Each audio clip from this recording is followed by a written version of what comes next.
शुरू होने जा रहा है देश का सबसे बड़ा मुकदमा, आपकी अदालत, रजत शर्मा के साथ।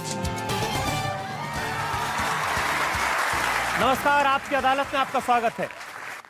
आपकी अदालत में आज पेश करेंगे एक ऐसी शख्सियत को जो आजकल चर्चा में है, सुर्खियों में है, कंट्रोवर्सीज में है, जो अपनी कविताओं की वजह से बहुत लोकप्रिय हैं और अपनी राजनीति की वजह से विवादों में घिरे रहते हैं। प्लीज वेलकम जाने माने कवि कुमार विश्वास।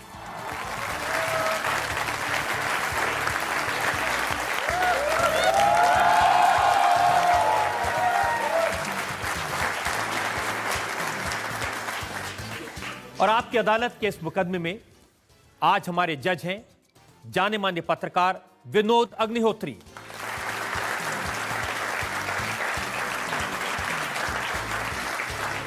और इससे पहले कि मुकदमा शुरू करें, सवालात का सिलसिला शुरू करें, आज के जज विनोद अग्निहोत्री की इजाजत चाहेंगे आज की कार्रवाई शुरू करने के लिए। आज की अदालत की कार्रवाई शुरू करने की इजाजत दी जाती है। तो आइए आपकी अदालत में आज का यह खास मुकदमा शुरू करते हैं कुमार विश्वास पर।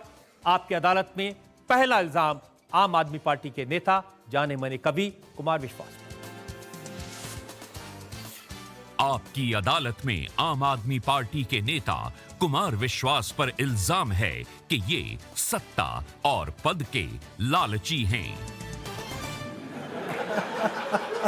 कुमार, आपकी पार्टी के लोग कह रहे हैं, वो कह रहे हैं कि आप सियासत में तो आए थे ये कह करके मुझे अपने लिए कुछ नहीं चाहिए, न कुर्सी चाहिए, न पद चाहिए, न सीएम, न पीएम, लेकिन एक राज्यसभा से नाराज हो गए, नहीं मिली तो। मैं ये कह के भी नहीं आया था कि 12 साल का संघर्ष और 7 साल के संघर्ष का आखिरी फल कांग्रेस से आए हुए अजगर छाप गुप्ता जी को दे दिया जाए, ये कह के भी नहीं आया। और दूसरा ये है कि जब पहली बार सरकार से इस्तीफा दिया था तो 19 विधायकों का समर्थन लेकर जो केंद्र में सत्ता है वो मेरे द्वार पर थी। ये मुख्यमंत्री जी ने खुद कई बार कहा। मैंने उस समय भी निवेदन किया कि मैं ये नहीं बनने के लिए आया हूँ। और मैं सदा अपने एक हमारे वरिष्ठ कवि पवार जी उनकी लाइन बोलता हूँ कि मेरे दर से खाली लौटे राजनीति के उड़न खटोले, दुनिया में इतना धन कब है जो मेरी खुददारी तोले। बात राज्यसभा की नहीं है। दरअसल रजत जी, मैं तो केवल एक मोहरा हूं पिछले 7 महीनों से। इस महिष्मती की शिवगामी देवी कोई और है जो हर बार नए कटप्पा लाकर मुझ जैसे बाहुबलियों की हत्या करती है। लेकिन ये तो सही है कि आपने कहा कि मैं हर शादी में दुल्हन का साथी तो बन जाता हूं, दुल्हन बनने का मौका नहीं मिला। मैं बिल्कुल ये कहना चाहता हूं कि मैं दुल्हन का साथी ही रहूं, मैं केवल सचिन की तरह खेलूं, पर मैं ये भी नहीं चाहता कि मैच फिक्सिंग हो जाए और हम पड़ोसी देश के हाथों हार जाएं। मैं ये भी नहीं चाहता कि हम हज़ारों हज़ार लोग देखें, लाखों लोग आशा लगाएं हमसे और उसके बाद हम उन्हें छल दें। इसके लिए बोलता रहा हूं तो उसका दंड मिलता है। आपको दुख इस बात का है कि आपका एक ऑडियो क्लिप भी मैंने सुना था एक बार, जिसमें आपने कहा था कि 3 लोगों ने पार्टी बनाई थी, एक सीएम बन गए, एक डिप्टी सीएम बन गए, मेरे हाथ क्या लगा। नहीं, ये जब वो प्रकरण हुआ था लोजपा से आए हुए विधायक से मुझे अपमानित कराने का, तो मेरे 40 साल पुराने मित्र के साले साहब ने मेरी रिकॉर्डिंग कर ली और मैं इतना जानता नहीं था। मैं आज भी जो बाहर बोलता हूँ वो अंदर बोलता हूँ। आप तो ये खुली रिकॉर्डिंग हो रही है, तो मुझे पता नहीं था। तो मैंने ये कहा था कि मेरा अपमान केवल इसीलिए करवा पा रहे हो कि ये सत्ता जो कार्यकर्ताओं ने इकट्ठी करके दी, इसके शीर्ष पर अभिषिक्त हो। अगर इस पर ना होते तो क्या मेरा इतना अपमान होता। और ये मेरा दर्द जायज़ था। मैं आशा करूँगा और कोशिश करूँगा कि आने वाले कल में अपने बहुत निजी परिजन जो मेरे सुख दुख में सम्मिलित हों, उनसे बात करते समय भी सहज ना रहूं और ये सोचूं कि वो मेरी रिकॉर्डिंग तो नहीं कर लेंगे। मैंने आज तक किसी की नहीं है और मैं करूंगा भी नहीं किसी। देखिए, अब तो रिकॉर्डिंग हो ही रही है आपकी, पब्लिक के सामने हो रही है, सारी दुनिया देख रही है। अब ये बता दीजिए कि आपको राज्यसभा में नहीं भेजा, आपका कसूर क्या था। मेरे लहजे में जी हुजूर न था, इससे ज्यादा मेरा कसूर न था।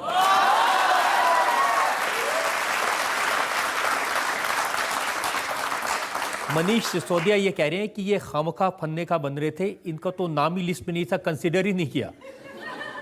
दरअसल पंचतंत्र ये कहता है कि षड्यंत्र भी बनाओ तो पूरी योजना के साथ बनाओ। अब वो कह रहे हैं कि मेरा नाम नहीं था, फालतू में नाम उछाल रहे मीडिया वाले लोग। जब पीएससी की मीटिंग शुरू हुई तो मुझे ना बुलाने के पीछे तर्क ये था कि इनका नाम है इसलिए इन्हें नहीं बुला रहे हैं। उसके बाद जिनका नाम था कि आज पीएससी कर रहे हैं, सब बैठेंगे, सोचेंगे, विचार विमर्श होगा, करोड़ों कार्यकर्ता ध्यान लगा रहे हैं, पता चला कि जो एफिडेविट भरा गया वो तो 30 दिसंबर को ही खरीद लिया गया था।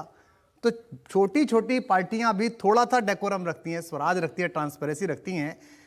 अंडमान पे पार्टी मनाने जाइए, पर पार्टी के कार्यकर्ताओं को अंडमान मत समझिए। वो बहुत समझदार हैं, वो सब देखते हैं। तो थोड़ा सा अगर कुछ भी करिए तो योजना ठीक बनाइए। तो इन बातों पे क्या ध्यान देना कि मेरा नाम नहीं था, कोई आवश्यकता नहीं है। लेकिन किसने मशवरा किया आपसे कि किसको भेजें राज्यसभा में, नहीं भेजें?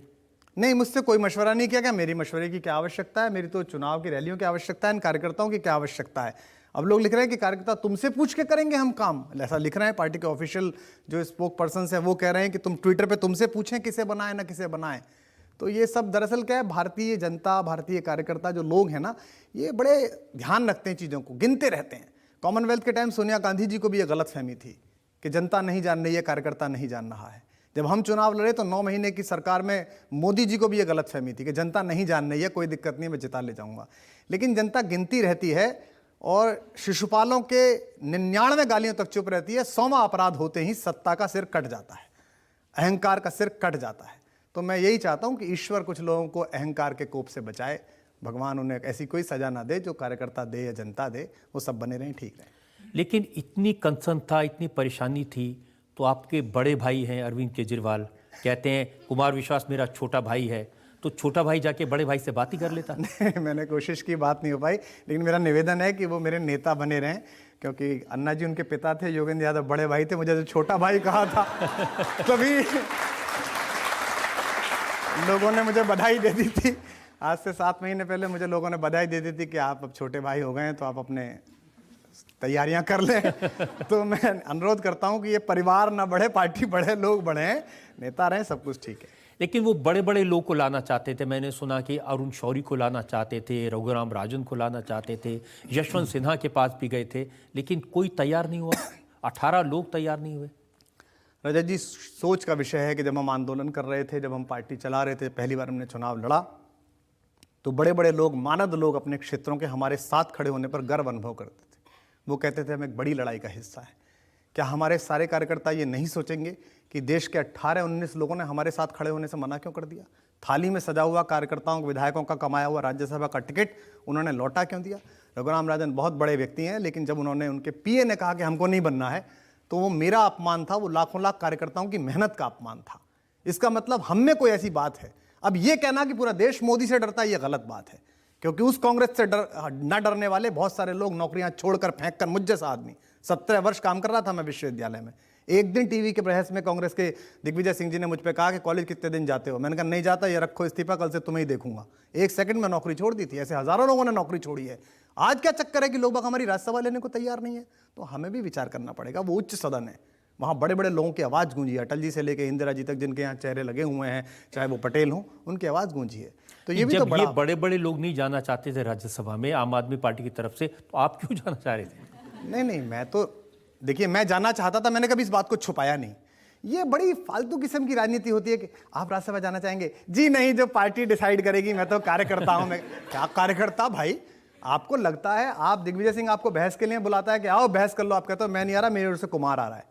आपको संदीप दीक्षित कहते हैं आ भाई बहस कर, आप कहते हैं नहीं मेरी ओर से मैं नहीं आ रहा, कुमार आ रहा है। चैनल के संपादक आपको ललकारते हैं कि आओ सीधी बहस करो, आप कहते हो आ रहा कुमार विश्वास, चल कर बहस। अब जब अंदर बहस करने वाला नहीं, गुप्ता आ रहा है, इससे बहस कर। ये क्या तरीका है भाई? मैं कोई भी कार्यकर्ता अगर वहां हो, और मुझे दुख तो इस बात का है कि आशुतोष जैसे बड़े पत्रकार, संपादक जो बहुत अच्छा बोलते हैं, वो भी जाते, लेकिन असहमति हो सकती है। मैंने अपनी असहमति प्रकट कर दी थी और उन्होंने मेरी असहमति का संज्ञान लेना भी आवश्यक नहीं रखा। एक लोकतांत्रिक प्रक्रिया होती है कि पीएसी में तो बुला लेते, उसके लिए भी मुझे जरूरी नहीं रखा। तो कार्यकर्ता भी देख रहे हैं, देश भी देख रहा है, ये समाप्त तो होगी नहीं। किसी को भी ये भ्रम हो जाए कि पृथ्वी साथ जाएगी, उसके तो होगी नहीं। और राजनीति पूर्णकालिक कार्य भी नहीं है। लेकिन जब एमएलएस चुने थे अरविंद केजरीवाल ने, उन्होंने कहा था कि मैं चुन चुन के हीरे लाया हूं। तो अब जो 2 हीरे राज्यसभा के लिए लाए हैं, एक एनडी गुप्ता जी हैं, एक तो काफी बड़ा हीरा है। तो जो एनडी गुप्ता जी हैं, इनके बारे में मैंने पढ़ा तो पता चला कि ये आम आदमी पार्टी के अरविंद केजरीवाल के इनकम टैक्स के सारे केसेस हैंडल करते हैं, उनसे बड़े प्रभावित है। देखिए, जब हम आंदोलन कर रहे थे तो हमको मना करना पड़ता था कि अब और पैसे मत दीजिए, हमारा हो गया काम। शुरुआत में जब हम लगे थे, लड़े थे लोगों को लेके, तो बिल्कुल खाली पैसे के लोग थे। संतोष कोहली का वो प्रकरण मशहूर है, इसमें मैंने कहा था मैं लड़ाऊंगा, उसने कहा भाई लड़ाएगा, मैंने कहा हाँ तुझे मैं लड़ाऊंगा। ऐसे सारे बच्चे जो आज विधायक मंत्री बने बैठे, इन सब बच्चों को मैंने भी निजी रूप से लड़ाने में कोशिश की है। जब हमारे पास पैसा नहीं था और उसका हिसाब किताब लगाने वाले ये इनकम टैक्स के लोग नहीं थे, तो हमारे पास जनता थी, कार्यकर्ता का जुनून था और वोटर था। आज पैसा बढ़ रहा है, हिसाब किताब वाले बढ़ रहे हैं, लेकिन ये चीज़ें घटती चली जा रही हैं। तो हमें तय करना है कि हमें वोट चाहिए, कार्यकर्ता चाहिए, जनता चाहिए, या नोट लाने वाले और नोट का हिसाब रखने वाले चाहिए। ये हमारे ऊपर निर्भर है, हमें तय करना। अब चूंकि लोग पैसा नहीं दे रहे आम आदमी पार्टी को, इसीलिए सुशील गुप्ता जी जैसे लोगों को लाए जो 170 करोड़ जिनकी प्रॉपर्टी है। नहीं, ये तो कोई तर्क नहीं है कि पैसा नहीं दे रहे हैं। मतलब अगर घर में भुखमरी हो जाए तो आदमी किडनी बेचने थोड़ी चला जाता है। कभी घर में आज खाना नहीं है, चलो किडनी बेच आते हैं। दिल थोड़ी बेच देता है, आंदोलन की आत्मा थोड़ी बेच देता है। तो मुझे लगता है कि हम सत्य के लिए लड़ने वाले लोग थे, इसका कोई जस्टिफिकेशन लगेगा नहीं। ये जस्टिफिकेशन दिया उन्होंने, कहा ये बहुत सारे चैरिटेबल एजुकेशन इंस्टीट्यूशन चलाते हैं, शिक्षा के क्षेत्र में बड़ा कल्याण का काम करते हैं। मैंने भी तुरंत जांच करी कि इतने महान समाज सेवी से मैं अछूता कैसे रह गया इतने दिनों से। तो मैंने पाया कि वो कुछ प्राइवेट स्कूल्स चलाते हैं जिनमें लाखों की फीस है, डॉलर्स में फीस है, यूरोज में फीस है। और मनीष जी ने कहा कि वो 15,000 बच्चों को पढ़ा रहे हैं। तो एक तरफ तो हम दिल्ली सरकार में ये कहते हैं कि प्राइवेट स्कूल जो है वो नुकसान कर रहे हैं, प्राइवेट हेल्थ इंस्टीट्यूशंस नुकसान कर रहे हैं, हम इनको खत्म करके सरकार को मजबूत करेंगे। और एक तरफ ऐसा व्यक्ति आ रहा है जो प्राइवेट अस्पताल चलाता है, प्राइवेट स्कूल चलाता है, पब्लिक स्कूल, बोर्डिंग के स्कूल चलाता है। तो पहले स्टैंड तो तय कर लो कि इधर रहना है कि इधर रहना है, ताकि जनता कंफ्यूज ना हो और आप कंफ्यूज ना दिखें। हास्यास्पद लगती हैं सब बातें। लेकिन जिनको इतने ज्ञानी मानते हैं, अब मैं देख रहा था जब मनीष सिसोदिया नाम पढ़ रहे थे तो उनको देख देख के नाम पढ़ रहा था। तो विधायकों से लोगों ने पूछा, पत्रकारों ने पूछा, विधायक भी नहीं जानते थे ये कौन महानुभाव है। लेकिन आपको कभी सौभाग्य मिला दर्शन करने का? नहीं, मुझे मिला एक बार। सुशील गुप्ता जी से मेरा एक बार का साबका है राजनीति में। मोतीनगर जहाँ से वो विधायक का चुनाव लड़े थे कांग्रेस का हमारे खिलाफ, वहाँ मैं रैली करने गया था अपने उम्मीदवार चांदना जी के लिए। पैसे हम पर होते नहीं थे और हम छोटा सा मंच लगा के, माइक लगा के, मैं जोर जोर से जोश भर रहा था जनता के बीच। सामने से उनका कारवां गुजरा था, रोड शो, मुझे याद है। और वो महंगी गाड़ियों में थे और वो इसी प्रफुल्ल शरीर के साथ खड़े होकर बीच में विक्ट्री का निशान दिखा के उन्होंने मेरी तरफ अहंकार से देखा, यूं करके। मेरे हाथ में माइक था, मुझे वो घटना याद है। कार्यकर्ताओं ने याद दिलाई तो मुझे याद आई थी। मैंने कहा था कि सुशील गुप्ता जी आप जा रहे हैं, मुझे पता चला है कि आप हजारों करोड़ के आदमी हैं, देखना ये आम आदमी की गरीबी का जुनून जीतेगा और आपका पैसा हारेगा। सुशील गुप्ता ने आज मुझे पराजित किया। आज सुशील गुप्ता जी ने उस दिन जो उनके चेहरे पर मुस्कान थी कि लल्लू लाल तुम लगे रहो ये करने में, और मैं कांग्रेस को बधाई देता हूं। देश की इतनी पुरानी पार्टी वो ऐसे ही नहीं बनी। एक एमएलए नहीं जिता पाई, लेकिन अपना एक हारा हुआ एमएलए राज्यसभा सांसद बनवा दिया उन्होंने। तो कमाल तो है। हमें मतलब कांग्रेस से राजनीति हमें सीखनी तो चाहिए भाई। लेकिन आपके सपोर्ट में एक विधायक नहीं बोला, एक पीएससी का मेंबर नहीं बोला, किसी बड़े नेता ने कहा कि बड़ा अन्याय हो गया कुमार विश्वास के साथ? आपको नहीं लगता कि हस्तिनापुर राज सिंहासन के सामने जब कुलवधु के कपड़े उतारे गए तो पिता में भीष्म नहीं बोले, गुरु द्रोणाचार्य नहीं बोले, गुरु कृपाचार्य नहीं बोले, महात्मा विदुर नहीं बोले, लेकिन महर्षि व्यास के दंड विधान से कोई बचा नहीं। गंगा पुत्र भीष्म को भी शरशैया पर इंतजार करना पड़ा मृत्यु का। तो इतिहास आंदोलन के चीर हरण पर जो चुपाए जाएंगे, इतिहासों के कालखंड में सब कायर कहलाएंगे। आज सबको हमको तय करना है कि हमको बोलना है नहीं बोलना। मेरी शर्त है कि मुझे बोलना है, मैं सच होगा तो बोलूंगा, नुकसान होगा तो ठीक है, क्या दिक्कत है इसमें। तो ऐसे हालात में आपका जो कवि है वो क्या कहता है? मैं तो यही कहता हूं कि सियासत में तेरा खोया या पाया हो नहीं सकता, तेरी शर्तों पे गायब या नुमाया हो नहीं सकता। भले साजिश से गहरे दफन मुझको कर भी दो, पर मैं सृजन का बीज हूं, मिट्टी में जाया हो नहीं सकता। जो मां सरस्वती की कृपा है, जो ये प्रेम है पूरे देश का, जो स्नेह मिला है, वो मेरे ख्याल से जो हृदय सभा मिली है वो इन सब सभाओं से बड़ी है। बहुत सारे इल्जाम हैं और आपके साथियों के लगाए इल्जामात हैं। मैं एक ब्रेक के लिए रुकना चाहता हूं। हम एक ब्रेक के रुकेंगे। ब्रेक के बाद कुमार विश्वास पर इल्जामात और सवालात का एक और वो सुशील गुप्ता जी ने आपको चेतावनी दी है कि आप अनुशासन में रहें, संयम से बोलें। अब ये दुर्भाग्य ही है कि हमारी कमाई की मलाई चाटने खाए हुए कुत्ते शेरों पर भौंक रहे हैं।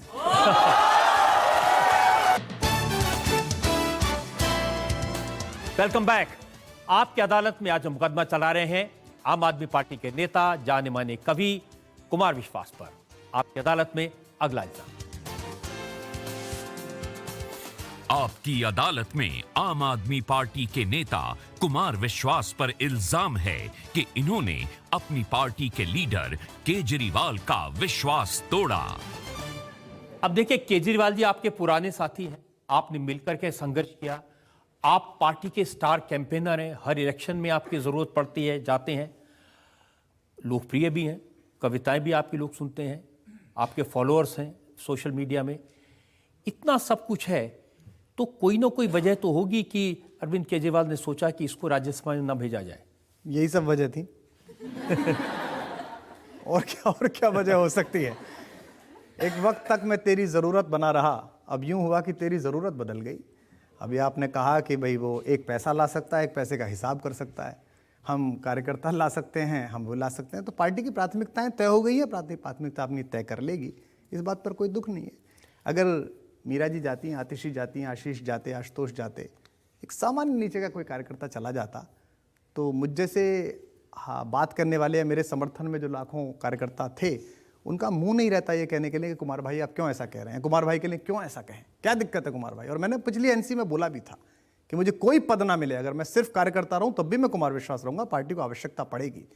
लेकिन अब इनका क्या जवाब देंगे, ये जो 2G है गुप्ता द्वय जो है, इसका क्या जवाब देंगे। करते रहिए जस्टिफिकेशन, कहते रहिएगा। इतिहास रात को सोते हुए आपको जगाता है। नहीं, उसका जस्टिफिकेशन तो ये भी दिया है कि गुप्ता जी हरियाणा में बहुत पॉपुलर हैं, हरियाणा में 16% वैश्य वोट हैं। पहली बात तो ये बड़ी निंदनीय बात है कि हम लोग ये बात करें कि कितने % वैश्य वोट हैं, कितने % दलित वोट हैं, माइनॉरिटी वोट हैं। इस राजनीति को करने आए थे, इसी को तो तोड़ने के लिए हम आए थे। और दूसरा, जो मैंने कल सुना, हमारे प्रवक्ता लोग कह रहे थे कि हरियाणा में वो जिता देंगे, ये तो मेरे नेता का अपमान है। अरविंद केजरीवाल हरियाणा के हैं, क्या उनका चेहरा इतना कमजोर हो गया कि वो हरियाणा नहीं जिता पाएंगे। एक हम बाहर से लेके आए हैं, हम घर के सबसे मजबूत आदमी पर भरोसा न करके बाहर से उधार के लठैत पे भरोसा कर रहे हैं। ये तो जिस भी कार्यकर्ता ने ऐसा बोला है उसने हमारे नेता का अपमान किया है। वो हरियाणा के रहने वाले हैं, सिवनी गांव के रहने वाले हैं, वही जिताएंगे हरियाणा भी, उसमें क्या दिक्कत है। तो ये तो फालतू तरीके से कोई एक झूठ छुपाने के लिए 100 झूठ बोलते रहिएगा और फंसते रहिएगा। लेकिन आपने ये भी कहा कि अरविंद केजरीवाल ने आपको ये कन्वे किया था कि मार तो दूंगा लेकिन शहीद नहीं होने दूंगा। अब ये कौन सी टेक्निक है उनके पास? नहीं, वो वी द नेशन वीडियो पर बहुत नाराजगी थी, तो ये कहा गया था कि इस पर माफ़ी मांगी। हालांकि उस समय मनीष ने बाहर निकल के कहा ऐसा कुछ नहीं कहा गया है। और कल गोपाल जी ने कहा कि हाँ वी द नेशन हटाना चाहिए, और उन्होंने वी द नेशन वीडियो करके बड़ा नुकसान किया। मैंने कश्मीर में जो सैनिकों के साथ मारपीट हो रही थी उसके खिलाफ एक वीडियो बनाया था, जिसमें मैंने भ्रष्टाचार पर भी एक लाइन बोली थी। और जैसे ही मैंने वीडियो शाम को बोला, मैं ऋषिकेश में मैंने उसको लोड किया था, सुबह मैंने देखा कि हमारे नेशनल कन्वीनर ने लिखा कि अंदर तक हिला दिया इस वीडियो ने, कमाल का है, सब देखिए। पूरी पार्टी ने ट्वीट किया, हर आदमी ने जबरदस्त प्रशंसा की, नेशनल पेज पे किया। अब कह रहे हैं कि वो गलती थी, आपने गलत किया। तो या तो तब गलत बोल रहे थे तो आप गलत बोल रहे हो, दोनों में से एक बात तय तो करो। और मैंने तब भी कह दिया था, जब मुझसे कहा गया था इस पर माफ़ी मांगिए, मैंने कहा था कि पहले मेरे लिए देश है, फिर दल है, फिर नेता है, फिर कार्यकर्ता, और आखिर में मैं हूं। इसकी प्राथमिकता मैं बदलूंगा नहीं। मैंने ये देश के सैनिक के स्वाभिमान के लिए कहा था, और 200 साल बाद, 300 साल बाद अगर इतिहास में एक पन्ने पर एक लाइन भी मेरे लिए आई, तो इस वीडियो को देखकर लोग गर्व करेंगे वी द नेशन को कि कुमार विश्वास ने इसके कारण कुछ भी सहा, लेकिन इस स्टैंड से समझौता नहीं किया। और मैं आपकी अदालत के दर्शकों को पिछली बार भरोसा देकर गया था, फिर भरोसा दे रहा हूं। देश की बात होगी तो अपने आप के खिलाफ भी बोलूंगा, अपने बाप के खिलाफ भी बोलूंगा, इसमें कोई समझौता नहीं। लेकिन ये तो सच है कि एमसीडी के इलेक्शन से पहले आपने वीडियो जारी किया, उसमें कहा कि अरविंद केजरीवाल भ्रष्टाचारियों के सवाल पर मौन है। नहीं, मैंने ऐसा नहीं कहा। मैंने केवल ये कहा कि राष्ट्रवाद के नाम पर आप सरकार लेकर आएंगे, और उसके बाद भी कश्मीर में भी आपकी सरकार होने पर अगर सैनिक पिटेगा तो लोग आपसे सवाल पूछेंगे। भ्रष्टाचार के सवाल पर हम सरकार लेके आएंगे, और उसमें हमारे घर में होने वाले भ्रष्टाचार के सवालों से हम बचने की कोशिश करेंगे। वो सही है या गलत, इस पर चर्चा हो जाएगी, अदालत चर्चा कर लेगी, सीबीआई कर लेगी, सड़क पर लड़ लेंगे। लेकिन हम कहेंगे ना हमें बात नहीं करनी है, तो लोग आपसे सवाल तो पूछेंगे। सवालों से आप बचेंगे, और सवालों के कारण ही आप आए थे। हम सब असहमत लोगों का सहमत समूह थे, जो हम कहते थे कि सवाल नहीं उठाने दे रहे हैं। ये कौन से लोग हैं जो हमसे पूछते हैं who the people of India. अब हम कहते हैं तुम कौन हो हमसे पूछने वाले, हमने कौन चुन दिया, गुप्ता हमने चुन दिया, तो मानो हमारी बात। तो ये तो बिल्कुल गलत बात हो गई। तब कुछ और कह रहे थे, आप कुछ और कह रहे थे। लेकिन आपसे भी सवाल पूछे जा रहे हैं कि आपकी वजह से आम आदमी पार्टी दिल्ली में एमसीडी का चुनाव हार गई। अगर मैं इतना बड़ा नेता हूं कि मेरे होने से दिल्ली में सरकार बन जाती है और ना होने से हार जाती है, तो मेरा तो बड़ा आदर करना चाहिए, बड़ा सम्मान पार्टी को करना चाहिए कि भाई कुमार विश्वास तो बहुत आवश्यक है। मुझे नहीं लगता कि मेरी वजह से हारी, हजारों हजार कार्यकर्ता लगे, नीतियों में कुछ गड़बड़ रही होगी। हम अपनी बात पंजाब आप चुनाव में प्रचार करने नहीं गए, गोवा प्रचार नहीं गए, वहां भी पार्टी हारी। नहीं, पंजाब में तो देखिए मैंने नशे के खिलाफ गाना लिखा, मेरे खिलाफ मुकदमे हुए, मुझे बुलाकर मैंने 5-6 बार निवेदन किया मुझे जाने दीजिए, मुझे जाने दीजिए, लेकिन मुझे मना किया गया और कहा गया कि जो वहाँ थोड़ा सा एक फैनेटिक मूवमेंट है वो आपसे नाराज़ है। और आज मैं अमेरिका जाता हूँ, कहीं भी जाता हूँ तो मैं देखता हूँ जहाँ भी मैं जाता हूँ मेरे शो के बाहर 15-20 खालिस्तान समर्थक हिंदुस्तान मुर्दाबाद का नारा लेके लोग आ जाते हैं, कुमार विश्वास मुर्दाबाद, हिंदुस्तान मुर्दाबाद। और रजत जी मुझे बड़ी खुशी होती है इस बात की कि मैं जहाँ जाऊँ भारत के विरोध में उठने वाली हर आवाज़ मुझे अपना दुश्मन मानती है। इससे बेहतर क्या हो सकता है? ये मेरे लिए गर्व का विषय है और मैं अपने इस स्टैंड से नहीं बदलूंगा। तो मुझे मना किया गया कि मत जाइए पंजाब। मैं गोवा गया तो गोवा मुझे कहा गया कि आप डोर टू डोर कैंपेन कर लीजिए सड़क पर घूम के, मैंने वो भी कर लिया। अब तो और सौभाग्य, आपकी पार्टी भी आपको अपना दुश्मन मानती है। नहीं, देखिए जब चाणक्य से बुलाकर मगध के महामंत्री दंडायन ने कहा था कि तुम मगध के खिलाफ षड्यंत्र कर रहे हो, तो महात्मा चाणक्य ने एक वाक्य कहा था प्रधानमंत्री जी से कि प्रधानमंत्री जी आप थोड़ा स्वयं को समझा लीजिए, नंदवंश मगध नहीं है। तो 2 लोग या 3 लोगों की जो मंडली है वो आम आदमी पार्टी नहीं है। आम आदमी पार्टी लाखों करोड़ों लोग हैं जो सड़क पर बाहर खड़े हुए आपकी प्रतीक्षा करते हैं। तो 2 लोग 3 लोग ये सोचें कि वो मेरा विरोध कर रहे हैं, वो मेरे खिलाफ षड्यंत्र कर रहे हैं। पार्टी का हर कार्यकर्ता किसी को जी बोलता होगा, मुझको आज भी कुमार भैया बोलता है, और ये मेरी ताकत है, मेरी शक्ति है अपनी पार्टी में। लेकिन आप खुद ही कहते हैं कि अभिमन्यु की तरह मारे जाएंगे। हाँ, अगर आप महारथी किसी को घेर लेंगे, कभी तब कुछ और कहेंगे, अब कुछ और कहेंगे, एफिडेविट पहले तैयार हो जाएगा, पीएसी बाद में होगी, तो लोगों को तो शक तो होगा ही। लेकिन अभिमन्यु जिस दिन युद्ध करने गए, मुझे प्रसंग याद आया, तो उन्होंने सबके पैर छुए, तो सब ने कहा कि विजयी भव, विजयी भव, विजयी भव। मामा के पैर छुए कृष्ण के, तो कृष्ण ने कहा यशस्वी भव। अभिमन्यु की माँ को थोड़ा दुख हुआ। जब वो चले गए तो द्रौपदी ने कृष्ण से पूछा कि तुमने अपने भांजे को विजयी भव क्यों नहीं बोला, यशस्वी भव क्यों बोला? तो कृष्ण ने कहा कि युद्धों में द्रौपदी लोग हारते जीतते रहते हैं, कोई जीत जाता है, कोई हार जाता है, लेकिन यश किसी किसी का अमर होता है। मेरा भांजा जीतेगा हारेगा मुझे पता नहीं है, लेकिन कालखंड में उसका यश महाभारत के सर्वश्रेष्ठ योद्धाओं में गिना जाएगा। तो मैं हारा हूं या जीता हूं मुझे पता नहीं है, लेकिन सत्य के लिए लड़ने वाले योद्धाओं में मेरा यश धवल अक्षरों में लिखा जाएगा। इस बात पर मुझे भी गर्व होगा, मेरे माँ बाप को भी गर्व होगा, मेरे कार्यकर्ताओं को भी गर्व होगा। लेकिन सच तो यह है कि अरविंद केजरीवाल, जिन्होंने आपको इतना मान सम्मान दिया, इतना बड़ा बनाया, आपको मौका दिया कैंपेन करने का, वो जो भी कुछ बोलते रहे आप उसके खिलाफ बोलते रहे। उन्होंने सर्जिकल स्ट्राइक का सबूत मांगा, आपने सर्जिकल स्ट्राइक को ग्लोरीफाई किया। नहीं, देखिए वो मैंने पहले भी कहा था कि वो अनवांटेड वीडियो था, मैंने उसके लिए मना किया था और मेरे बहुत ज़बरदस्त मतभेद भी हुए थे। अब तो बाहर आ गई है बात, तो कह देने में कोई दिक्कत नहीं है। मैं अकेला मित्र ऐसा हूँ जो सिंगुलर में बात कर लेता हूँ, अरविंद ही बोलता हूँ। और मुझे याद है कि जब उस पर बहुत ज़्यादा बहस चल रही थी और चल रहा था कि ये बोलना ही है, तुम बोलो, तो मैंने कहा मैं तो बोलूँगा भी नहीं, ये बिल्कुल गलत है, इसकी ध्वनि कुछ और जा रही है, चाहे तुम कुछ भी कहना। तो मेरी आंखें भीगी हुई थी अंदर। जब मैं अंदर जाकर कहा, मैंने कहा इसको मत करो, इसको पाकिस्तान उठा लेगा, फ्रंट पेज पे छापेगा, कोई नहीं सुनता है सर जी। मैंने कहा यार सेना का मनोबल, अरे सब कुछ नहीं है, पहले मोदी हटेगा तो सब कुछ ठीक होगा, ये मानना था। तो अब बताइए कि अगर उसकी बात की नाराजगियां हैं तो मैं युद्ध का हिमायती नहीं हूं, लेकिन जो माँ अपना बेटा भेज देती है रण में, जो पत्नी अपना सिंदूर भेज देती है, जो बहन अपनी राखी भेज देती है, वो सिपाही जो अंदर घुस के आतंकवादियों को मार के आया है, जब वो घर में ये बात देखेगा कि राजनीति के नाम पर निर्वाचित लोग ये कह रहे हैं कि इनके सबूतों के साथ चलिए, वो सब समझेगा, तो वो हमारे बारे में क्या सोचेगा। हमने रात रात भर कवि सम्मेलनों में गालियां सुनी है इस बात पर बैठकर मुस्कुराते हुए, तो मैं क्या कर सकता हूँ। सैनिकों के लिए स्तवन गीत गाने वाला कवि, कारगिल में और सियाचिन में जाके अग्रिम मोर्चे पर मनोबल बढ़ाने वाला कवि, अगर इस बात पर भी चुप रह जाएगा और आपको सही सलाह नहीं देगा, तो मैंने कोई खराब सलाह तो नहीं दी, मैं आपका दुश्मन तो नहीं था, मैं तो आपका भाई था। मैं चाहता था कि आप देशभक्त हैं तो देशभक्त लगें लोगों को, जबरदस्ती का आपके ऐसे क्यों लगे कि लोग आपको कहें कि देश के खिलाफ हैं। लेकिन उसका नुकसान मुझे हो गया, तो इसमें क्या दिक्कत है। कई बार आप एक्सीडेंट बचाने के चक्कर में मारे जाते हैं, वो लोग बच जाते हैं जो सड़क पर एक्सीडेंट जा रहे हैं, आप मारे जाते हैं तो कोई कुछ नहीं। ये कि सिर्फ सर्जिकल स्ट्राइक का उदाहरण नहीं है, ईवीएम मशीन। अरविंद केजरीवाल ने कहा कि अगर हम हारे तो ईवीएम मशीन की वजह से हारेंगे, हार गए तो कहा ईवीएम मशीन की जांच करवाओ। आपने कहा भाई ईवीएम मशीन में क्या रखा है? नहीं, मैंने ये नहीं कहा, मैंने भी कहा, संजय सिंह जी ने भी कहा, हमारे जो राज्यसभा सदस्य हैं, मेरे छोटे भाई हैं, हमने सदा ये कहा कि हम ईवीएम की वजह से भी हारे हैं, उसमें भी गड़बड़ियां, उसकी जांच होनी चाहिए। चुनाव आयोग को रिपोर्ट करिए, सुप्रीम कोर्ट में मुकदमा करिए, प्रदर्शन करिए, लेकिन हम कुछ और कारणों से भी हारे हैं, उनकी भी हम चर्चा करें। ऐसा क्या था कि जब मैं अन्ना आंदोलन के बाद जब हम पार्टी बना रहे थे, मैं एक चैनल में गया था, तो जो टचअप करने वाले लड़के लड़कियां होते हैं उनमें से एक लड़की रोने लगी देख के। मैंने कहा क्या हो गया? तो उसने कहा हमने भगत सिंह, सुखदेव, राजगुरु को नहीं देखा था, आप लोगों को देखा है। हम वहां से चले थे और हम यहां आ गए कि लोग हम पे हंसना भी बंद कर रहे हैं, चर्चा भी बंद कर रहे हैं हमारी।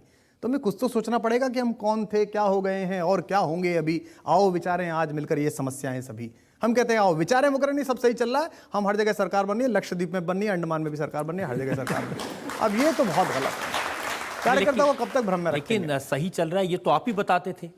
जब कपिल मिश्रा ने इल्जाम लगाया कि उन्होंने 2 करोड़ लेते हुए देखा है अरविंद केजरीवाल को, उन्होंने सबूत दिए इस बात के, आपने कहा नहीं नहीं, अरविंद केजरीवाल तो दूध के धुले हैं, वो तो भ्रष्ट हो नहीं सकते। मैं आज भी ये कहता हूं कि किसी पर बेबुनियाद सवाल उठा देना, जैसे वो 7 महीने पहले जब इस कत्ल की साजिशें शुरू हुई इस शहादत की, तो इसमें तय होना था कि ये 2 तरह के होते हैं ना, एक हलाल होता है और एक वो होता है दूसरा, मतलब तेजी से काट देना और फिर धीमे धीमे वाला क्या होता है?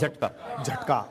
तो ये तय हुआ कि क्या किया जाए। तो वो एक लोजपा से एक विधायक से कहलाया कि कुमार विश्वास तो 40 पता नहीं करोड़, भूल भी गया कितने करोड़, सो उसने इल्जाम लगा दिया। फिर वो डरा दिया गया कि नहीं बाहर निकालो, और आज तक भी उस पर कुछ प्रूव नहीं हुआ, उसको वापस ले लिया गया। मैंने लिख के भेजा पीएससी को कि भाई 3 बातें होती हैं, अगर वो सही कह रहा था तो मुझे निकाल दो, अगर वो गलत कह रहा था तो उसे निकाल दो, अगर पार्टी बचानी है कि नहीं एक विधायक बच जाए, मुस्लिम विधायक है, बचना चाहिए, तो वो छोटा है मुझसे 6 साल उम्र में, उससे पीसी करा के ये कहला दो कुमार भाई बड़े नेता हैं, बड़े भाई हैं, गलती हो गई थी, माफी मांगता हूं। मैं कहूंगा अमानत छोटा भाई है, माफ कर देता हूं। तीनों ही काम आपको नहीं करने थे, क्योंकि आपने उछाल के देखा था खंजर के पीठ पे लगा के दिल पे लगा, वो उल्टा जाके आपकी इमेज पे लग गया। तो अगर किसी ने कहा, मैं नाम नहीं लूंगा, अगर किसी ने कहा कि इतने पैसे ले रहे थे, ऐसे कहते, ये गलत बात है। आपके पास तो साक्ष्य हो, सबूत हो तो लाइए। और ये मेरे साथ आपके बारे में तो इतनी बात नहीं थी, लेकिन जब कपिल मिश्रा ने केजरीवाल पर इल्जाम लगाए तो लोगों को वाकई में लगा था कि अगर उनकी सरकार का एक मंत्री ये बात कह रहा है, लेकिन आपने तो उस समय डिफेंड किया था, ढाल बन के खड़े हो गए थे आप केजरीवाल के लिए। अब ढाल तो हम सदा ही बने रहे, हमें पता नहीं था कि ढाल के पीछे राजा बच जाता है, ढाल टूट जाती है। तो हम तो पहले दिन से ही ढाल बने हुए हैं, सब कुछ थे, और हमने तब ये कहा भी था, और मैं आज भी ये मानता हूं कि जो चीजें वो साक्ष्य के साथ आए। देश के इतने सारे हजारों करोड़ों लोगों का जो भरोसा है ना, वो मजाक का विषय नहीं है कि रोज आप कुछ भी करते रहिए। मैं सदा कहता हूं रजत जी, ये आपकी अदालत हो जाएगी, लोग देख लेंगे, हमें आपकी बात सुन लेंगे, लेकिन अगर ये सब फेल हुआ तो अगले 40 साल माएँ अपने बच्चों को आंदोलन के लिए नहीं भेजेंगी। कोई भी दामनी कराहती रहेगी, कोई भी भ्रष्टाचार से देश लूटता रहेगा, माएँ कहेंगी अरे सब नाटक करते हैं, ऐसी करते हैं, सरकारें बनाते हैं, आपस में लड़ते हैं, फिर पदों के लिए लड़ते हैं, सब बेच देते हैं। तो इतिहास माफ नहीं करेगा। मैं तो अपना गा बजा के काम कर लूंगा, मेरे तो चाहने वाले करोड़ों, रोज रात कार्यक्रम करूंगा, फिल्म फेयर चला जाऊंगा, यहाँ चला जाऊंगा, सब चलता रहेगा। कुछ लोग पूर्व मुख्यमंत्री बन जाएंगे, बंगला लिए रहेंगे, चीजें लिए रहेंगे, लेकिन वो जो लड़का जिसने नौकरी छोड़ी थी, पसीने बहाए थे, टोपी लगा के घूमा था, गालियां खाई थी, जिसे लोग कहते थे कि अरे और भाई क्या चल रही तुम्हारी आम आदमी पार्टी, सुना, उसका क्या होगा, उसके सपनों का क्या होगा? ये सवाल उठाता रहा हूं उन कार्यकर्ताओं के लिए कि भाई उनकी भी जरा सोच लो, उनकी भी सुन लो। देखिए वही कार्यकर्ता आज सवाल पूछ रहा है, मीडिया में छप रहा है कि गुप्ता जी और गुप्ता जी को 50-50 करोड़ रुपए लेकर राज्यसभा की टिकट दी गई। मैं ऐसा कुछ नहीं बोलूंगा, मानहानि कर दी तो मेरे पास तो देने के भी पैसे नहीं है। पर हाँ, वो ये जरूर पूछ रहा है कि अजगर लपेटने के गुण के अतिरिक्त और कौन कौन से गुण उनमें हैं। और गुप्ता जी धुआंधार रैली करेंगे, भाषण देंगे, राज्यसभा में चित्त कर देंगे सारे भाजपा के प्रलापियों को और कांग्रेस के आलापियों को, और उसके बाद फिर पूरा देश सम्मोहित होकर कहेगा कि क्या चुन के लाए हैं। कोहिनूर जो खो गया था, लंदन से आ नहीं पाया, वो अपने घर में मिला। सो बधाई उनको। लेकिन वो सुशील गुप्ता जी ने आपको चेतावनी दी है कि आप अनुशासन में रहें, संयम से बोलें। अब ये दुर्भाग्य ही है कि हमारी कमाई की मलाई चाटने खाए हुए कुत्ते शेरों पर भौंक रहे हैं।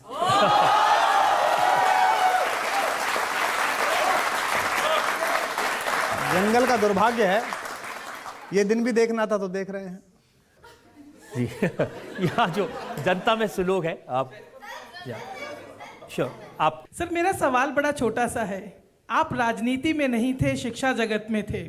उसके बाद राजनीति में आने के बाद जब आपने इस तरीके की खरीद फरोख्त देखी, तो आपको नहीं लगता कि जो आप काम पहले कर रहे थे और आज आपको लाइव सुनने के बाद मुझे ऐसा लगता है कि आप देश को सही दिशा दिखा सकते हैं अगर आप इंडिपेंडेंट इसी तरीके से एक मोटिवेशनल गुरु के तौर पर देश का एक पथ अपना प्रदर्शन के लिए अपना ज्ञान हमें दें। मैं कोई चीज़ प्लान नहीं करता हूँ, नियति जिधर ले जाती है उधर जाता हूँ। और मेरा मानना यह है कि चाणक्य अगर कक्षा पढ़ाए तो भी शिष्यों का भला होता है, लेकिन सिकंदर के आक्रमण के सगे अगर चंद्रगुप्तों को तैयार करे तो भी देश का भला होता है।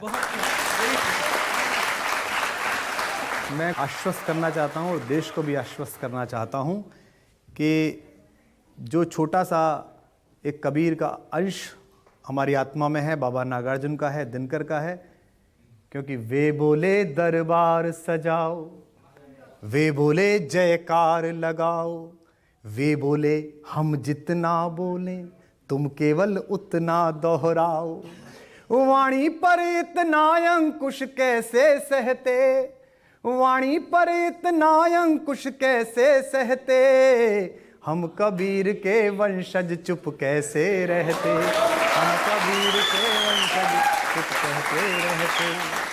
हमने कहा अभी मत बदलो, दुनिया की आशाएं हम हैं, वे बोले अब तो सत्ता की वरदाई भाषाएं हम हैं। हमने कहा व्यर्थ मत बोलो, गूंगों की भाषाएं हम हैं, वे बोले बस शोर मचाओ, इसी शोर से आए हम हैं। इतने कोलाहल में मन की क्या कहते, रेडियो पे भी नहीं कह पाए, इतने कोलाहल में मन की क्या कहते, हम कबीर के वंशज चुप कैसे रहते, हम दिनकर के वंशज चुप कैसे रहते हैं, महाप्राण के वंशज चुप कैसे रहते। तो चुप नहीं रहेंगे, बोलते रहेंगे। और भी इल्जामात हैं, एक और ब्रेक, और ब्रेक के बाद कुमार विश्वास पर इल्जामात और सवालात का एक और। जो प्रश्नों से डह जाए वो किरदार बनाकर क्या पाया, जो शिलालेख बनता उसको अखबार बनाकर क्या पाया। स्वयं से दूर हो तुम भी, स्वयं से दूर हैं हम भी, बहुत मगरूर हो तुम भी, बहुत मगरूर हैं हम भी, बहुत मशहूर हो तुम भी, बहुत मशहूर हैं हम भी, अतः मजबूर हो तुम भी, अतः मजबूर। Welcome back. आपकी अदालत में आज मुकदमा चला रहे हैं, सवाल पूछ रहे हैं, सफाई मांग रहे हैं कुमार विश्वास से। आपकी अदालत में अगला इल्जाम। आपकी अदालत में आम आदमी पार्टी के नेता कुमार विश्वास पर आरोप है कि इन्होंने अपनी पार्टी की सरकार गिराने की साजिश की। आम आदमी पार्टी की सरकार में मंत्री गोपाल राय ने कहा कि आपने एमसीडी चुनाव हारने के बाद केजरीवाल की सरकार गिराने की कोशिश की थी, कोशिश भी नहीं, साजिश की थी एक्चुअली। नहीं, देखिए, अब वो पार्टी में कुछ लोग कह रहे हैं कि उनका निजी बयान है, संजय सिंह कह रहे हैं कि नहीं वो हमारे नेता हैं, हमारे साथी हैं, मैं मिलूंगा, वो कह रहे हैं कि ऐसा किया था। तो ये तो बड़ी राजनीतिक रूप से चूक है कि एक आदमी के बारे में आपको इतना पता रहा और आपने उसे राजस्थान का प्रभारी बना दिया। आप पीएसी की मीटिंग्स में बुलाते रहे जो 2-4 हुई। दूसरा, उनका कहना है कि इनके घर पर विधायक मिलते थे। मेरे घर पर सारे विधायक आते रहे। जब जब आपके अर्दलियों ने उन विधायकों को अहंकार से लौटाया है, गालियां बक के, जब जब आप उनसे नहीं मिले हैं, जब जब जो काम नहीं हुआ है, तो वो पार्टी के वरिष्ठतम नेताओं के नाते कुमार भैया के पास आते थे और मैं इस बात को जाकर बोलता था कि भाई फलां विधायक नाराज है, फलां की ये समस्या है, वो सुन लीजिए। मैंने पहले भी कहा था, युद्ध का एक छोटा सा नियम है कि आप वध कर दीजिए, कोई दिक्कत नहीं है, अभिमन्यु की हत्या कर दीजिए, शव के साथ छेड़छाड़ मत करिए, क्योंकि शव खाने तो गिद्ध ही आते हैं। अब इतनी ज़्यादा स्थिति हो गई है कि आप इससे स्थिति पर उतर गए हैं गिद्धों वाली हरकतों पर। और मैं जानता हूं कि ये किस तरह से प्लान होती हैं, क्योंकि मैंने इनको अपनी आंखों से होते हुए देखा है चीज़ों को। लेकिन इस बार लोग बाई नहीं कर पा रहे हैं, चीज़ें समझ नहीं पा रहे हैं। आपसे अजगर वाले गुप्ता जी पे पूछा जा रहा है, आप इस पे आ गए हैं कि 7 महीने पहले क्या हुआ था। कुंभकर्ण बहुत देखे थे, पर ये 7 महीने बाद जाके कुंभकर्ण पहली बार देखा। लेकिन ये तो उन्होंने कहा कि कपिल मिश्रा को भी मंत्रालय से इसलिए हटाया गया क्योंकि आपके साथ वो षड्यंत्र में शामिल थे। नहीं, तो इसका मतलब वो फिर मेरे नेता पे सवाल उठा रहे हैं। हमारे मुख्यमंत्री जी ने कपिल मिश्रा को बाहर निकालते हुए कहा था कि वो पानी ठीक से वितरित नहीं कर पा रहा, इसलिए हटा रहा हूं। तो या तो वो झूठ बोल रहे थे, तो या ये झूठ बोल रहे हैं, और दोनों एक ही मंत्रिमंडल में हैं। और ऐसा अच्छा नहीं होता है कि जिस मंत्रिमंडल में 2 लोग अलग अलग विचार से बोलते हो, बिल्कुल दोनों अलग अलग, वो ठीक मंत्रिमंडल नहीं है। मैं आशा करता हूं कि इस पर कार्रवाई होनी चाहिए कि जिन्होंने मुख्यमंत्री के स्टैंड को खारिज करके एक नया स्टैंड ला दिया है, ऐसे मंत्री के खिलाफ माननीय मुख्यमंत्री जी को कार्रवाई करनी चाहिए। वो लोग ये कहते हैं कि आपकी बीजेपी से सांठगांठ है। आपातकाल से पहले इंदिरा जी से जब कोई भी पूछता था, कुछ भी हो जाता था, प्याज के दाम बढ़ गए, तो वो कहते थे इसमें संघ का हाथ है। एक ज़माने में मजाक चलता था, मैं पुराने राजनीतिज्ञों से बात करता हूँ। तो ये क्या तरीका है कि जो भी कोई सवाल उठाए, जो कोई बात कहे, वो बीजेपी से, और पता नहीं कौन लोग हैं। ये ऊपर बात चल रही है, ऊपर कौन लोग हैं जो ऊपर एक दो हैं, वो बताएं ना, आके बता दें, कह के बता दें, सामने सबके बता दें। जब आप बुरहान वानी के सवाल पे वही बात बोलेंगे जो बीजेपी ने बोली, जब आप कश्मीर के सवाल पर वही बात कहेंगे जो नरेंद्र मोदी कहते हैं, तो सवाल तो उठेंगे। मतलब चूंकि बुरहान वानी आतंकवादी है और मैं सैन्य बलों का समर्थन ना करूं तो मैं भाजपा ही हो गया। ये क्या अजीब बात है भाई। भाजपा अच्छा काम करेगी। अभी कांग्रेस की एक विधायक जी ने राहुल गांधी जी की सभा में पुलिस वाले के साथ बदसलूकी कर दी। बाद में राहुल गांधी ने उनसे कहा कि बाहर माफी मांग के आइए। मैं अपनी पार्टी का पहला राष्ट्रीय प्रवक्ता हूं जिसने ट्वीट करके राहुल गांधी को बधाई दी कि आप अच्छी राजनीति शुरुआत कर रहे हैं, हम आपको धन्यवाद देते हैं, बड़ी अच्छी बात कर रहे हैं। जो भी अच्छा करेगा, कांग्रेस करे, भाजपा करे, उसकी तारीफ करनी चाहिए। बुरा करेगा तो उसको चौराहे पे बोलेंगे। पिछले 1 वर्ष में नरेंद्र मोदी सरकार की नीतियों के खिलाफ, उनकी निजी अहमन्यताओं के खिलाफ मैं अकेला आदमी हूं जो जोर से बोल रहा हूं। जो जोर से बोलते थे और लगातार बोलते थे तो बोल ही नहीं रहे हैं, मैं ही तो बोल रहा हूं अकेला। उसके बाद कहते हैं कि हम भाजपा के साथ हैं। ये तो गलत बात है। देखिए, जेएनयू में जो हुआ उसमें आपने पार्टी लाइन से अलग जाकर बात की। निश्चित रूप से जेएनयू में जिन्होंने नारे लगाए भारत तेरे टुकड़े होंगे, मैंने बर्दाश्त नहीं किया। लेकिन मेरा पहला ट्वीट तो देखिए, मैंने पहला ट्वीट तो इस देश के गृह मंत्री पर सवाल उठाया था कि आप गृह मंत्री हैं, दिल्ली पुलिस आपके हाथ में, शर्म आनी चाहिए आपको कि आपके रहते हुए जेएनयू में नारा लग गया। कैसे वो 8 लफंगे गिरफ्तार नहीं हुए जो भारत के खिलाफ नारा लगा के बाहर भाग गए? कैसी दिल्ली पुलिस है आपकी?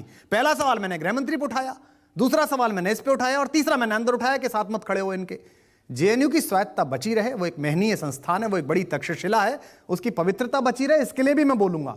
लेकिन वहां घुस के कोई भी लफंगा हिंदुस्तान के खिलाफ नारा लगा देगा और मैं चुप रह जाऊंगा तो भाड़ में की सारी दुनियादारी। में जोर से बोलूंगा और चिल्ला के बोलूंगा, इसमें क्या खराब बात है? मैंने अभी ये कहा था कि ये पुरानी दोस्ती को इस नई ताकत से मत तोलो, पुरानी दोस्ती को इस नई ताकत से मत तोलो। ये संबंधों की तुरपाई है, षड्यंत्रों से मत खोलो। ये संबंधों की तुरपाई है, षड्यंत्रों से मत खोलो। मेरे लहजे की छेनी से गढ़े कुछ देवता जो कल मेरे शब्दों पे मरते थे, वो अब कहते हैं मत बोलो। ये तो कोई बात नहीं है कि आपको सूट करे तो हम आपके सबसे अच्छे हैं, हम पार्टी के हीरो हैं। आप भी तो छेड़ने में कम नहीं है। सुषमा स्वराज ने यूनाइटेड नेशंस में भाषण दिया, सबसे पहले तारीफ करने आप निकले मैदान में। नहीं, मैं लंदन में था, मैं अपने होटल में देख रहा था। लेकिन जब वो बोली पाकिस्तान के आतंकवाद के खिलाफ, और विशेष रूप से जब वो हिंदी में बोली, प्रांजल हिंदी में, तो जिस माँ हिंदी ने ये सब दिया है, जिस माँ हिंदी ने इस योग्य बनाया कि देश की सबसे बड़ी अदालत में आकर बैठा हूं, उसका इतना शानदार प्रयोग होते हुए हथियार के रूप में दुश्मन के खिलाफ, मैं गदगद ना हूं, मैं प्रशंसा ना करूं इसलिए कि पार्टी लाइन नहीं होगी, या इसलिए कि पार्टी से पूछूं लाइन से बाहर तो नहीं जा रहा हूं। तो लीक लीक तीनों चलें कायर कूद कपूत, बिना लीक तीनों चलें सायर सिंह सपूत। तो लीक पर तक नहीं चला। लेकिन अरविंद केजरीवाल को बुरा तो लगता होगा जब आप नरेंद्र मोदी की तारीफ करते हैं। नहीं, पर मैं सबसे ज्यादा तारीफ तो अरविंद की करता हूं। अगर मुझे चुनाव ही करना था तो नरेंद्र मोदी तो मेरे 2002 से मित्र हैं। आपकी अदालत में आपके सामने ही बात करके गए कि हाँ, कुमार पुराना परिचित है, पुराने मेरे श्रोता है, प्रशंसक हैं, रात रात भर सामने बैठे हैं, सारा देश जानता है। तो अगर मुझे राजनीति शुरू करनी होती तो वहां से भी बड़े प्रस्ताव थे, सीधे ही प्रस्ताव थे, वहां से शुरू कर सकता था। पर मुझे लगा कि ये नई संभावनाशील राजनीति है, ये विपक्ष की नहीं, विकल्प की राजनीति है। जो भाजपा कांग्रेस करते हैं ये उससे अलग प्रकार की राजनीति है। हम इन धनाढ्यों के सामने अपने बछड़े लड़ा देते हैं और बछड़े जीत जाते हैं। हमें क्या पता था कि धन पशु पहले से पले हुए जो हमारे बछड़ों को रौंदते हुए आगे निकल जाएंगे, और जो राज्यसभाओं और लोकसभाओं में इसलिए कष्ट है, इसलिए बोल देता हूँ। तो इस पर कुछ कविता नहीं लिखी आपने? हाँ, मैंने कविता लिखी है पिछले 5-7-10 दिनों में। मुझे पता था कि कुछ ऐसा होगा तो 3 दिन में कविता मैंने लिखी है। और ये मुझसे अक्सर कहा जाता था, लाल किले के कवि सम्मेलन पे मुझे कहा मेरे नेता ने, मेरे भाई ने, कि दिनकर जी ने नेहरू जी को कविता सुनाई और तू मुझ पर कविता नहीं लिखता। सर जी, आप हम पे कविता नहीं लिखते, कैसे कवि मित्र हो आप? तो मैंने जीवन की और शायद पहली और आखिरी कविता लिख दी है, और मैं इसे सुना रहा हूँ। जो सुन सकते हैं वो भी सुने। और ये केवल उनके लिए नहीं है, ये 47 77, 15, 17 हर आंदोलन के उभाव से जन परिवर्तन होने की आकांक्षा के बाद की कविता है। इसमें एक बंद नेता पर है, एक बंद कार्यकर्ता पर है और एक बंद मुझ पर है। मैं निवेदन करता हूं, सुनिए। कि प्रतिमाओं में पूजा उलझी, ये नेता आप देखते हैं ना बैनर, बड़ा गणपति, छोटा गणपति, छोटा गणपति, छोटा गणपति। प्रतिमाओं में पूजा उलझी, विधियों में उलझा भक्ति योग, सच्चे मन से षड्यंत्र रचे, झूठे मन से सच के प्रयोग। सच्चे मन से षड्यंत्र रचे, झूठे मन से सच के प्रयोग। जो प्रश्नों से डह जाए वो, जो प्रश्नों से डह जाए वो, किरदार बनाकर क्या पाया। जो प्रश्नों से डह जाए वो, किरदार बनाकर क्या पाया। जो शिलालेख बनता उसको अखबार बनाकर क्या पाया। प्रतिमाओं में पूजा उलझी, विधियों में उलझा भक्ति योग, सच्चे मन से षड्यंत्र रचे, झूठे मन से सच के प्रयोग। जो प्रश्नों से डह जाए वो, किरदार बनाकर क्या पाया। जो शिलालेख बनता उसको अखबार बनाकर क्या पाया। पहला बंद सुनिए। कि तुम निकले थे लेने स्वराज। कवि की एक खासियत है, सिर्फ इशारा करता है और सब वहां करते हैं, समझ जाते हैं। कि तुम निकले थे लेने स्वराज, सूरज की सुर्ख गवाही में। तुम निकले थे लेने विकास, दिल्ली वाला भी सुने, बड़ा वाला। तुम निकले थे लेने विकास, सूरज की सुर्ख गवाही में। पर आज स्वयं टिमटिमा रहे जुगनू सी नौकरशाही में।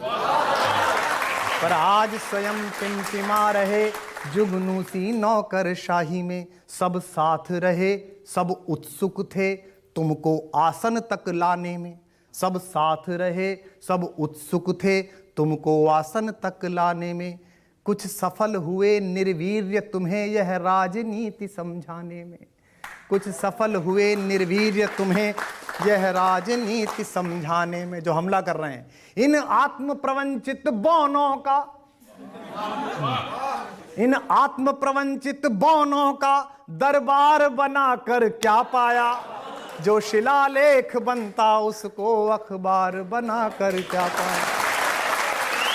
प्रतिमाओं में पूजा उलझी, विधियों में उलझा भक्ति योग। चने खाकर बच्चे लड़े हैं, उन सब बच्चों को याद करता हूं, उनकी तपस्या, उनके चेहरे याद हैं जो नौकरियां छोड़ आए। कितनी पीड़ा, कितनी आहें, कितने आंसू, कितनी रातें। कितनी पीड़ा, कितनी आहें, कितने आंसू, कितनी रातें। सरकारी तिरस्कार सहकर भी कोई मोल नहीं मांगे। सरकारी तिरस्कार सहकर भी कोई मोल नहीं चाहे। महलों के राजभोग शबरी माता की झूठन क्या जाने। महलों के राजभोग शबरी माता की झूठन क्या जाने। सत्ता के सहचर संघर्षी सपनों की टूटन क्या जाने। सत्ता के सहचर संघर्षी सपनों की टूटन क्या जाने। खुद से अधिकार छिने ऐसी, खुद से, एलजी क्या बिगाड़ लेगा हमारा, केंद्र क्या बिगाड़ लेगा हमारा। खुद से अधिकार छिने ऐसी सरकार बनाकर क्या पाया। जो शिलालेख बनता उसको अखबार बनाकर क्या पाया। प्रतिमाओं में पूजा उलझी। आखिरी बंद अपने लिए पढ़ रहा हूं। हम शब्द वंश के हरकारे, सच कहना अपनी परंपरा। कोई नेहरू बन ना पाया हो, मैं दिनकर बनने की पूरी कोशिश करूंगा। हम शब्द वंश के हरकारे, सच कहना अपनी परंपरा। हम उस कबीर की पीढ़ी जो बाबर अकबर से नहीं डरा। हम उस कबीर की पीढ़ी जो बाबर अकबर से नहीं डरा। पूजा का दीप नहीं डरता इन षड्यंत्री आभाओं से।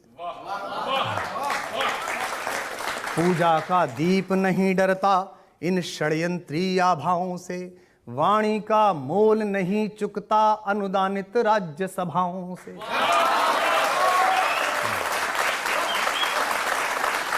पूजा का दीप नहीं डरता इन षड्यंत्री आभाओं से। वाणी का मोल नहीं चुकता अनुदानित राज्यसभाओं से। जिसके विरुद्ध था युद्ध, जिस राजनीति के, कांग्रेस भाजपा जहां से आए, जिसके विरुद्ध था युद्ध, उसे हथियार बनाकर क्या पाया। जो शिलालेख बनता उसको अखबार बनाकर क्या पाया।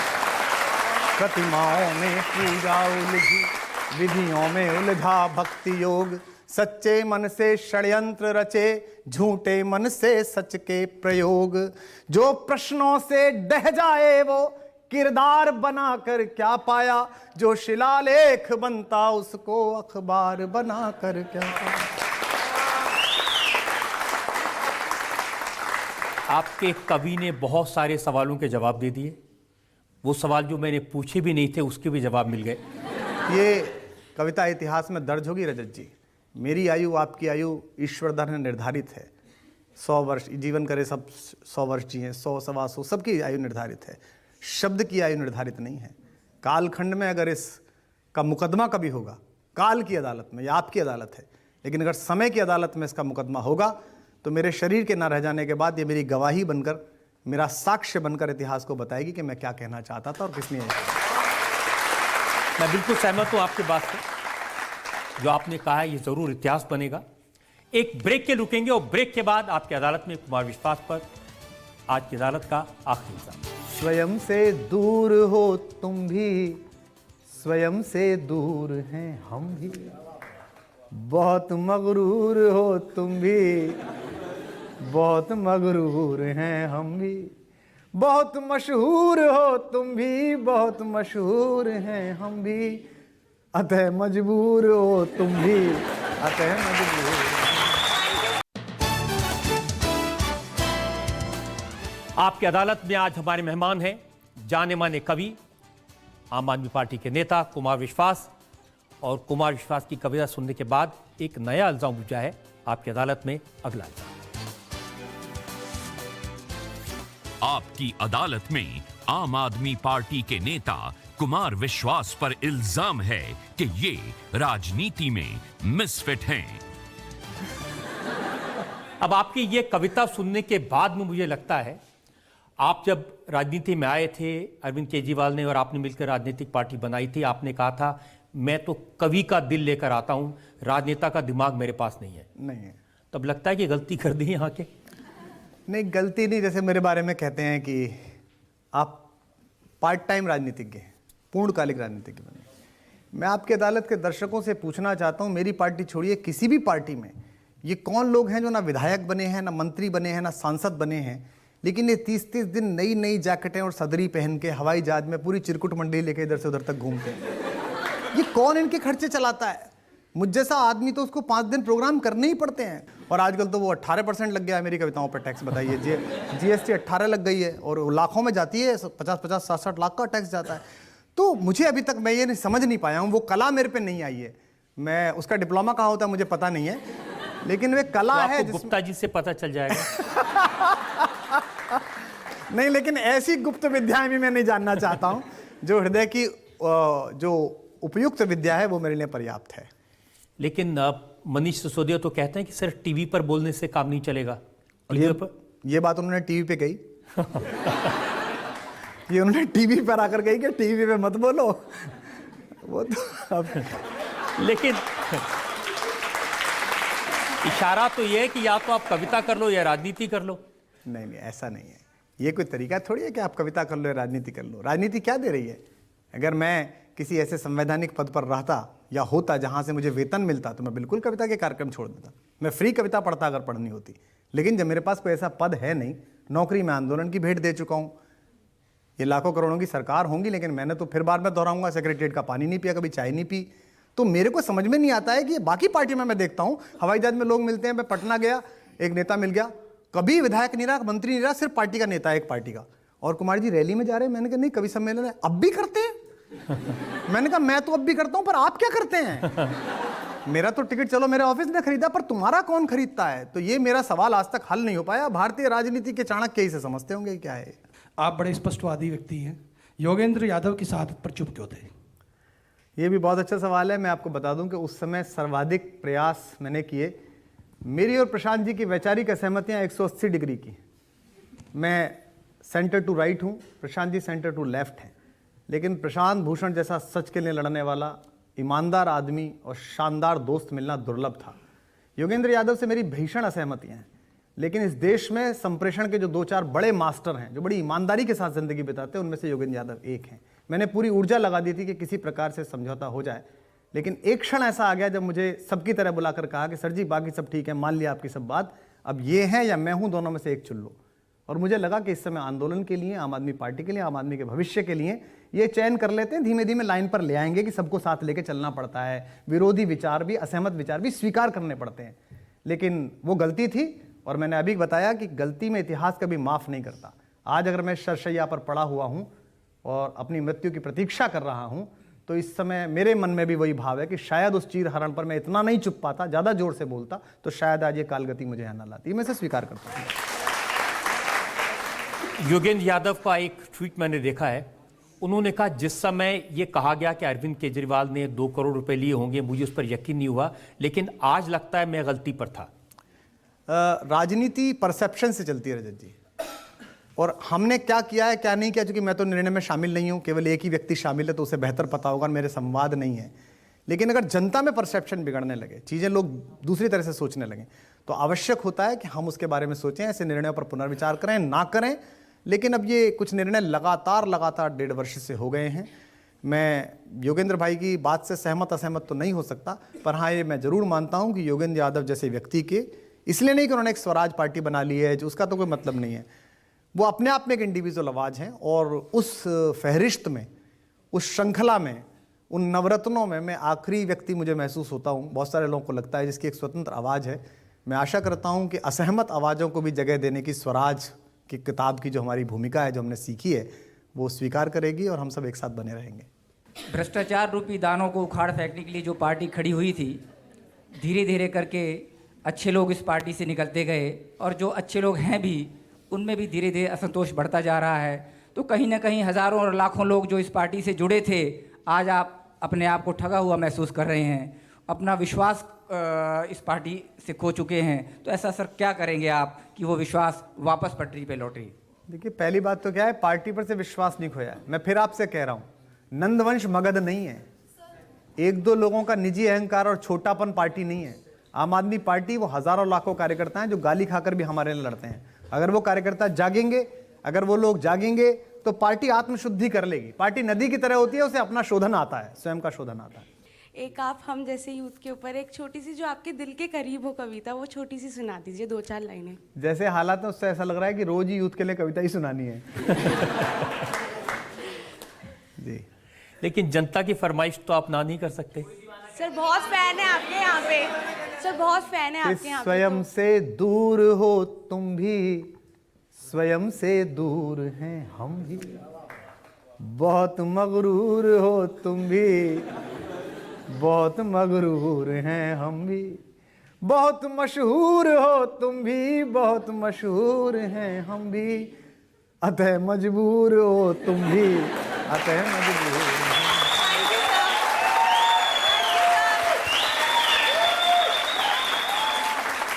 कुमार विश्वास, आप पर बहुत सारे इल्ज़ाम लगे, बहुत सारे सवाल पूछे, और आपने वादा किया था कि भ्रष्ट कोई भी हो आप उसके खिलाफ आवाज़ उठाएंगे। मैं आपको बधाई देता हूं, आपने ये आवाज़ उठाना जारी रखा है, और आज भी आपने बड़ी बेबाकी से जवाब दिए, किसी सवाल को टालने की कोशिश नहीं की। हम एक ब्रेक के रुकेंगे और ब्रेक के बाद सुनेंगे आपकी अदालत में आज के जज विनोद अग्रहित्य का फैसला आज के मुकदमे पर। आपकी अदालत में आज हमने मुकदमा चलाया जाने माने कवि, आम आदमी पार्टी के नेता कुमार विश्वास पर। कुमार विश्वास से हमने पूछा राज्यसभा की उनकी लालसा के बारे में, केजरीवाल के और उनके संबंधों के बारे में। हमने उनसे पूछा क्या उन्होंने वाकई में आम आदमी पार्टी के खिलाफ साजिश की थी। कुमार विश्वास ने हर सवाल का बड़ी सफाई से, बड़ी बेबाकी से जवाब दिया। अब वक्त है आपकी अदालत में आज के जज जानमाने पत्रकार विनोद अग्निहोत्री के फैसले का। सारी जिरह और कुमार विश्वास को सुनने के बाद अदालत इस नतीजे पर पहुंची है कि पार्टी की ओर से आपको राज्यसभा भेजने का आपका दावा सबसे मजबूत था, लेकिन जीवन में राज्यसभा से भी बड़े लक्ष्य हैं, और आपको इस प्रकरण से जो कुछ मिला है, करोड़ों भारतीयों का जो प्यार मिला है, वो राज्यसभा से भी कई गुना बड़ा है। आपने खुद स्वयं कहा कि आप भले ही नेहरू न बन पाए हों, लेकिन दिनकर बनकर आप चमक रहे हैं। इसलिए यह अदालत आपको सभी आरोपों से मुक्त करते हुए बाइज्जत बरी करती है और यह आदेश देती है कि आप अपनी सुंदर रचनाओं से राष्ट्र और समाज को संदेश देते हुए हिंदी साहित्य को समृद्ध करते रहें और उन मूल्यों के लिए अपनी आवाज़ बुलंदी से उठाते रहें जो देश, लोकतंत्र और समाज की प्रगति के लिए अनिवार्य शर्त है और शाश्वत हैं। हमारी शुभकामनाएं कुमार विश्वास के साथ हैं। विश्वास है कि वो कुमार विश्वास कभी चुप नहीं रहेंगे वाकई में, और संघर्ष करते रहेंगे, लोगों को रास्ता दिखाते रहेंगे, नौजवानों को प्रेरित करते रहेंगे। हमारी मुलाकात आपसे अगले हफ्ते होगी एक नए मुकदमे के साथ।